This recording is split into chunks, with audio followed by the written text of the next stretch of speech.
warahmatullahi wabarakatuh. Selamat datang di kuliah jaminan produk halal di Indonesia. Sebenarnya bagaimana sih produk halal itu di Indonesia? Apakah memang sudah diterapkan peraturannya atau masih ya belum seperti itu? Oke, kita pelajari di materi kali ini ya. Ini materinya banyak sekali. Nanti secara keseluruhan kalian bisa mempelajari di bahan tayangan yang saya bagi, tapi di sini saya hanya akan menjelaskan secara garis besarnya saja. Oke, yang pertama adalah terkait dengan definisi. Jadi halal ini adalah diperbolehkan ya, diperbolehkan, dan kebalikan dari halal yaitu haram atau sesuatu yang tidak boleh dilanggar. Jadi kalau kita melanggar haram berarti istilahnya ada dosa seperti itu. Kemudian ada istilah subjat. Subjat ini masih belum jelas terkait dengan status halal atau haramnya. Nah, kemudian ada JPH atau jaminan produk halal. Jadi mengkonsumsi produk halal ini adalah kewajiban sekaligus hak asasi bagi umat Islam. Nah, di Indonesia memang mayoritas adalah pemeluk agama Islam, sehingga para pemeluk ini harus mengkonsumsi produk-produk yang halal. Makanya di Indonesia diterapkan adanya jaminan produk halal, dan ini sudah diundang-undangkan seperti itu. Nah, pasar halal ini secara keseluruhan sangat luas ya, dan memang setiap tahun itu ada peningkatan terkait dengan pasar halal.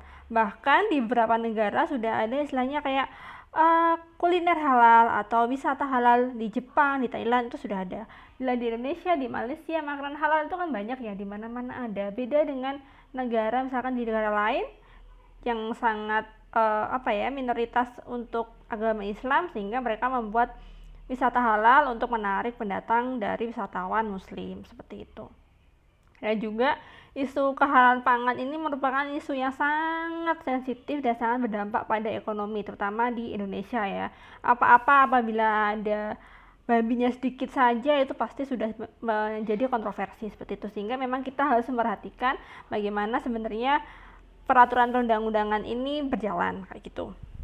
Dan yang paling jelas di sini adalah babi itu adalah halal, dan babi ini dia ada banyak sekali produk turunannya. Nah, itu yang harus kita ketahui.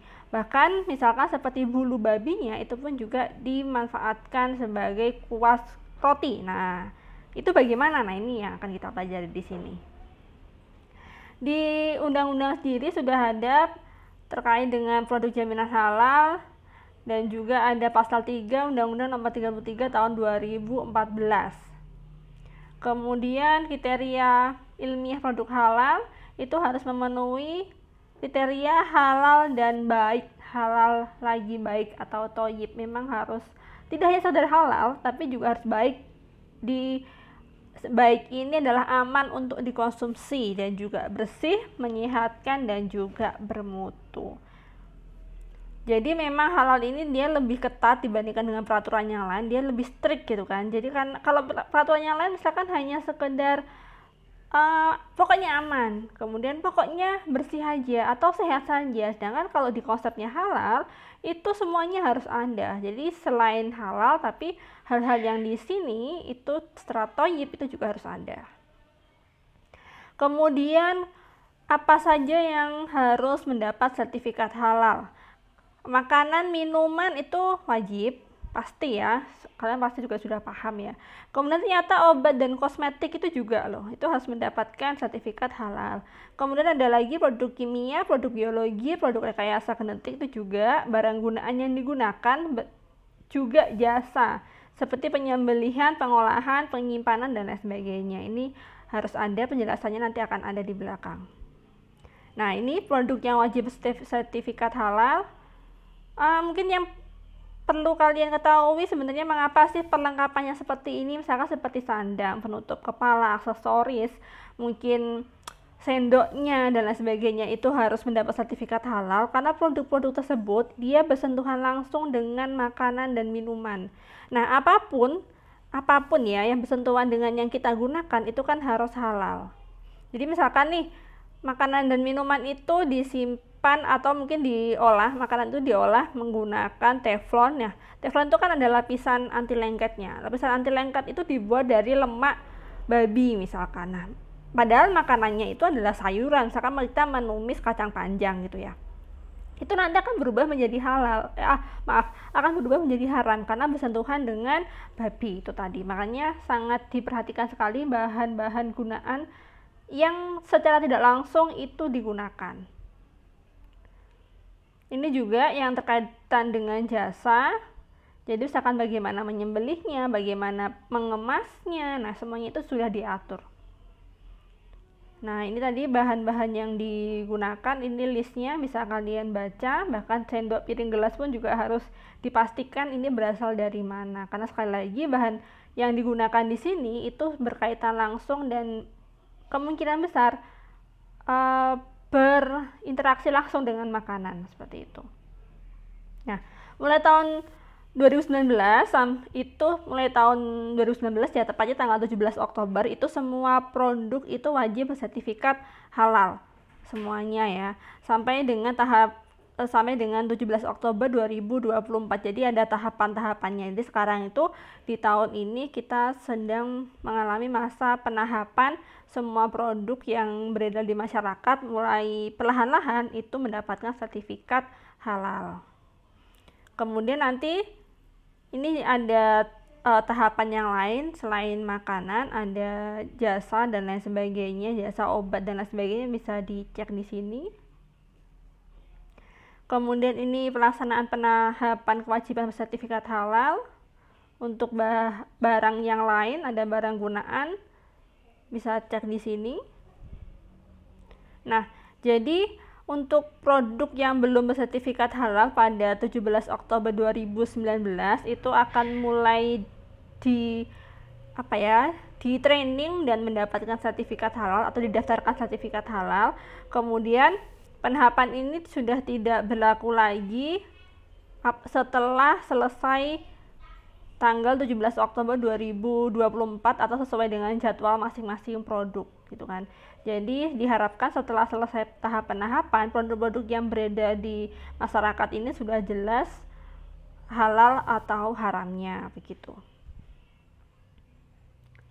Jadi kan tidak semua orang itu muslim, Bu, bagaimana gitu kan. Yang tidak muslim kan tidak masalah produk yang dikonsumsi itu adalah haram. Nah, itu bisa mencantumkan produk-produknya tidak halal itu, tapi cantumkan keterangannya tidak halal, dan itu boleh beredar asalkan mencantumkan keterangan tidak halal, seperti itu.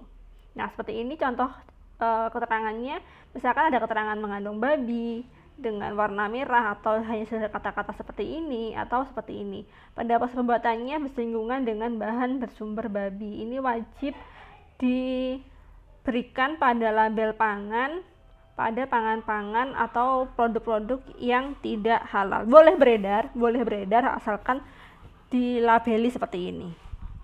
Nah, kita mau ngurus halal itu kemana? Nah, kita mau ngurus halal itu ke BPJPH, Badan Penyelenggara Jaminan Produk Halal. Nah, ini di bawahnya Kemenak, Kementerian Agama. Jadi nanti kalian misalkan ingin mendapatkan sertifikat halal, kalian datang ke BPJPH di bawahnya Kemenak. Kemudian nanti ada lagi namanya lembaga LPH. Nah, dari LPH ini, lembaga penjamin halal, nanti akan melakukan audit. Mereka akan datang ke tempatnya kalian, memeriksa, ditanya-tanya kayak gitu. Kemudian nanti yang datang ke sana itu adalah auditor halal. Nah, setelah itu nanti hasil dari temuannya nanti akan dikirim ke MUI. MUI ini akan mengeluarkan fatwa halal haramnya. Selanjutnya nanti apabila sudah ini sudah halal gitu kan, nanti akan dikembalikan ke BPJPH dan kalian akan mendapatkan sertifikat halal dan bisa diambil di BPJPH. Nah, syarat sertifikat halal ini syaratnya banyak sekali. Nanti saya sampaikan secara garis besar juga. Untuk detailnya nanti kalian bisa baca sendiri di bahan tayang ini. Nah, yang perlu diperhatikan terkait dengan klasifikasi bahan, ada bahan baku. Jadi bahan baku itu memang yang menjadi bahan utama pada kegiatan proses produksi, kemudian ada bahan tambahan yang ditambahkan dengan sengaja, dan biasanya untuk bahan tambahan ini jumlahnya tidak sebesar bahan baku. Kemudian ada lagi bahan penolong. Bahan penolong ini fungsinya untuk membantu proses produksi, tetapi bahan tersebut tidak menjadi bagian dari komposisi bahan. Nah, ini contohnya ya. Ada klasifikasi bahan lagi, ada bahan hewani, bahan nabati, bahan alkohol, bahan kimia sintetis, dan bahan mikrobial. Masing-masing bahan ini punya syarat sendiri-sendiri yang bisa kita gunakan untuk memproses produk halal. Yang paling jelas kriteria bahan ini adalah tidak berasal dari bahan yang haram. Bahan yang haram itu apa? Yaitu babi dan turunannya, kemudian ada khamr atau minuman beralkohol, kemudian turunan khamr yang diperoleh dari pemisahan fisik, selanjutnya ada darah, bangkai, dan bagian dari tubuh manusia. Ini sama sekali tidak boleh digunakan untuk proses produksi makanan, obat, kosmetik, dan lain sebagainya. Ini ada syarat bahan hewani, yang paling penting harus halal. Bahan hewani ini harus halal dan dapat ditelusuri status kehalalannya. Kemudian tidak dihasilkan dari fasilitas produksi yang sama dengan produk yang menggunakan babi dan turunannya. Jadi misalkan nih ada produk mie gitu kan, satunya produk mie halal, satunya mie-nya itu mengandung babi misalkan, kemudian dia diproduksi di tempat yang sama, alatnya sama, itu tidak boleh. Jadi harus dipisah, ini adalah untuk membuat mie yang halal, ini adalah untuk membuat mie yang haram, itu harus dipisah. Misalkan tidak bisa dipisah, itu harus dicuci dulu alatnya, disucikan dulu baru nanti bisa digunakan. Tapi kan repot ya kalau harus sering mencuci, jadi sebaiknya dipisah saja. Kemudian yang jelas tidak bercampur dengan barang haram dan najis. Jadi misalkan nih mie tadi tidak boleh tercampur dengan darah atau tidak boleh ada bangkai di situ. Kemudian ini juga sudah jelas yang poin nomor 4. Kemudian untuk penyembelihan harus dibuktikan penyembelihan sesuai dengan syariah Islam. Yang perlu diperhatikan adalah hewan laut semuanya halal, baik hidup maupun bangkainya. Jadi yang perlu ditelusuri adalah bahan hewani, hewan dari darat dan udara. Yang dari laut itu halal. Untuk alkohol atau etanol, ini adalah yang tidak boleh berasal dari industri khamr atau minuman beralkohol. Kemudian bagaimana bila ada alkoholnya gitu kan. Nah, minuman yang ada alkoholnya ini dia sebisa mungkin kadar alkoholnya tidak terdeteksi. Apabila terdeteksi itu tidak boleh lebih dari 1%. Seperti itu ya. Ini tidak boleh dari 100% dari 1%. Kemudian apabila dia merupakan hasil samping dari khamr, dia tidak boleh jika diperoleh secara fisik. Jadi hanya dipisahkan begitu saja. Oh, ini alkoholnya dari industri khamr. Nah, itu tidak boleh digunakan. Jadi misalkan kita ingin menggunakan, kita harus mereaksikan lebih lanjut, alkohol itu dirubah menjadi bentuk yang lain. Nah, baru bisa kita gunakan. Untuk mikroba, produk-produk yang difermentasi itu juga wajib dilihat titik kritisnya. Jadi yang harus dipastikan bahwa bahan ini tidak menyebabkan infeksi, kemudian tidak mengandung atau berasal dari babi atau turunannya, kemudian bahan mikroba ini dipisahkan dari media pertumbuhannya. Misalkan tidak dipisahkan, kita harus memastikan bahwa media pertumbuhan dari mikroba itu memang benar-benar halal gitu kan. Nah, ini juga apabila dia bersinggungan dengan babi dan turunannya itu harus melalui proses pencucian. Dan selanjutnya tidak boleh menggunakan gen dari babi atau manusia untuk mikroba rekombinan. Ada lagi syarat bahan nabati.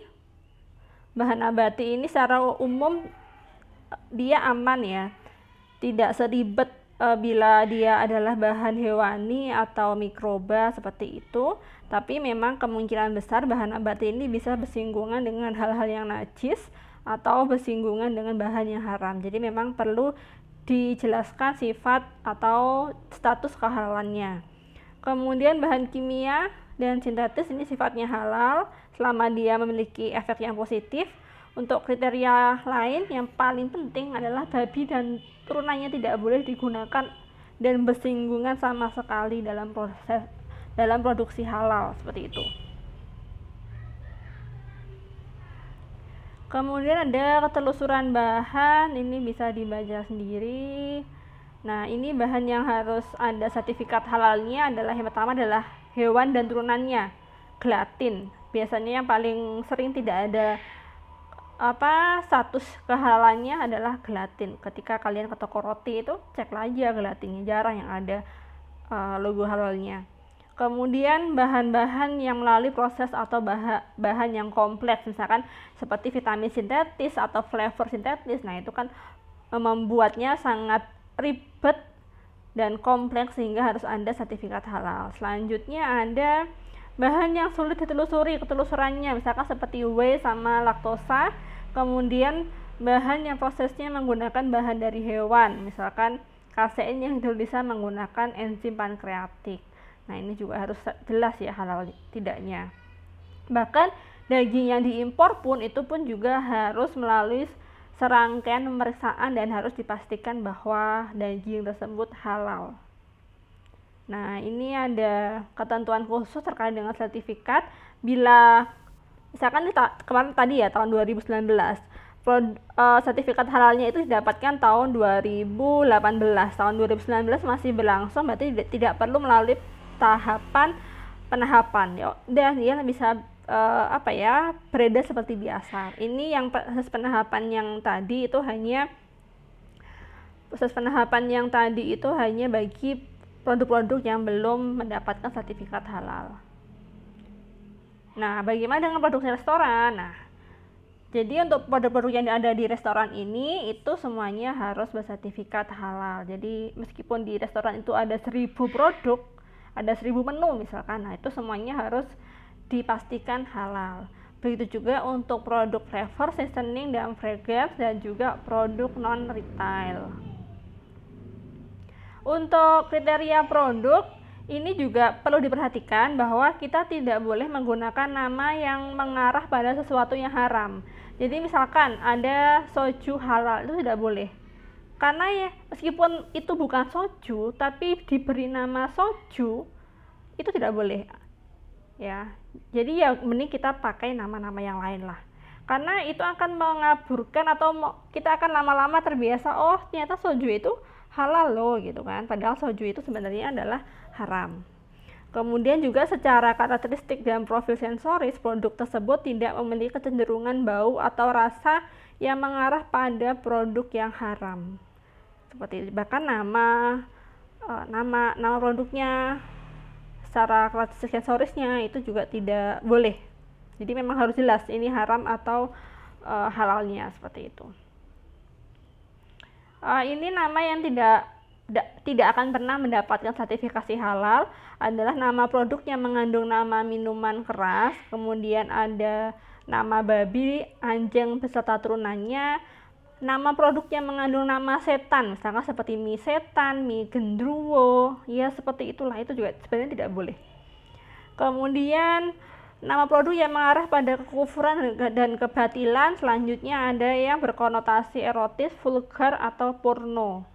Begitu juga untuk produk bentuk babi dan anjing, kemudian produk babi yang produk dengan label kemasannya yang bersifat erotis, vulgar, atau porno. Bahkan untuk fasilitas produksi, mulai dari infrastrukturnya, bangunan dan lain sebagainya, itu juga harus dipastikan dia aman dan juga dia mendukung untuk proses produksi halal. Fasilitas produksi itu ada banyak sekali ya, tapi yang jelas bahwa semua proses produksinya ini tidak boleh bersinggungan dengan babi. Ini prosesnya bisa dibaca sendiri. Nah, terkait dengan titik kritis kehalalan, jadi pada setiap proses itu ada titik di mana titik kritis itu harus kita perhatikan lebih, karena di titik itu nanti yang akan menentukan produk ini halal atau haram. Nah, yang kita kembali lagi ini harus diingat-ingat sekali bahwa yang bersifat haram itu adalah bangkai, darah, babi, dan hewan yang disembelih bukan atas nama Allah. Begitu juga dengan hammer dan segala sesuatu yang kebait itu juga sifatnya haram. Nah, identifikasi titik kritis bahan hewani di sini apabila misalkan seperti ini ya, susu, telur, ikan ada pengolahan atau tidak.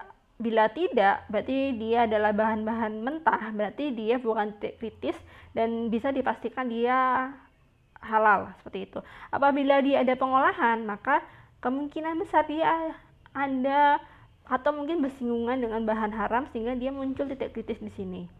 Kemudian untuk bagian daging dan hasil sampingnya, misalkan seperti lemak, tulang, kulit dan lain sebagainya. Nah, ini dicek lagi apakah daging tersebut berasal dari hewan halal. Berarti bila ya masuk ke sini, kemudian apa misalkan hewan halal itu misalkan sapi gitu ya. Oh, apakah sapinya disembelih dengan syariat Islam? Oh, ternyata ya. Ada pengolahan lanjutan tidak? Oh, tidak. Berarti dia bukan titik kritis.